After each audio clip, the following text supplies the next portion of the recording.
Friends, welcome to DVB star tarot card reading. आज tarot card reading में जिनका birth date 4, 13, 22, 31 इन dates को हुआ होगा और उनके पर्सन का बर्थ डेट 5, 14, 23 इन डेट्स में से किसी भी डेट को हुआ होगा, तो उनके रिलेशनशिप का पास्ट, प्रेजेंट एंड फ्यूचर देखेंगे। पास्ट में ये रिलेशनशिप कमिटेड रिलेशनशिप था, दोनों के कुछ गोल्स थे, दोनों ने वो गोल सेटअप किया था, बट वो गोल्स अचीव करने के लिए ये रिलेशनशिप में लड़ाई झगड़े हो गए, क्योंकि इस रिलेशनशिप में स्टेबिलिटी को ज़्यादा इंपॉर्टेंस दिया गया है। यदि फाइनेंशियली स्टेबल है तो ही रिलेशनशिप आगे जा सकता है, ऐसा इस रिलेशनशिप में दिख रहा है। शायद ये आपका कॉलेज लाइफ से अफेयर होगा और दोनों ने प्लान करके ये रिलेशनशिप शुरू किया है, या फिर आप दोनों की भी एज कम है, दोनों भी उतने मैच्योर नहीं है।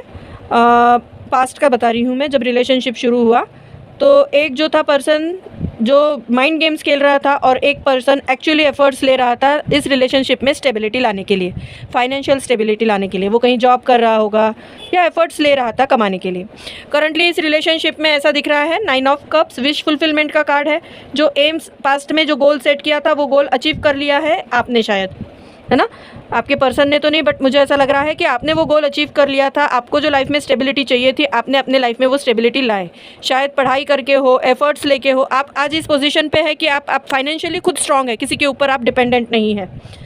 पास्ट में आपके पर्सन ने जो शायद पैसे के लिए, कमाने के लिए कहीं चले गए थे ट्रैवल करके, और आपने अकेले ही फैमिली संभाली है, आपने अकेले ही बच्चे संभाले हैं। आज आपकी पोजीशन ऐसे है कि आप दूसरों, आपके अंडर लोग काम कर रहे हैं ना, आप किसी के अंडर काम कर रहे हैं ऐसा नहीं, आपके अंडर लोग काम कर रहे हैं। ऐसे एम्प्रेस टाइप के पोजीशन पे आप अभी करंटली आ गए हैं, आपका विश फुलफिलमेंट हो गया है।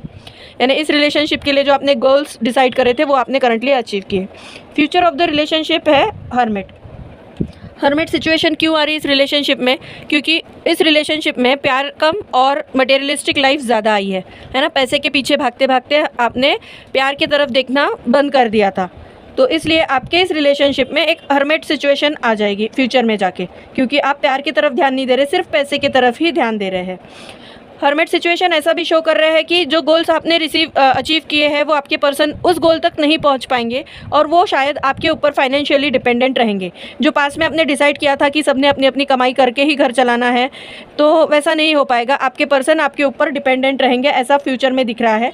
और ऐसा भी दिख रहा है कि शायद आपके पर्सन ही आलसी है, उनको कमाना ही नहीं है, या फिर उनको जॉब नहीं करना है। वो कहीं पे भी जॉब पे जाते हैं तो वो टिकते नहीं होंगे, ऐसा मुझे लग रहा है, और वो इवेंचुअली आपके ऊपर ही डिपेंडेंट रहेंगे फ्यूचर में भी जाके। हेल्थ इशू भी हो सकती है कि फ्यूचर में उनकी हेल्थ ख़राब हो रही है और इसलिए आपके ऊपर उनकी भी रिस्पॉन्सिबिलिटी आएगी। अब ये नसीब का चक्कर है, आपके नसीब में वैसा ही लिखा है कि आपको उनको भी पालना है, उनको भी पैसे कमा के देना है, और आपको ही पैसे कमा के घर चलाना है ना। तो ये एक आपके नसीब में वैसा लिखा ही है, तो आपके पर्सन आपके ऊपर डिपेंडेंट हो सकते हैं, या फिर और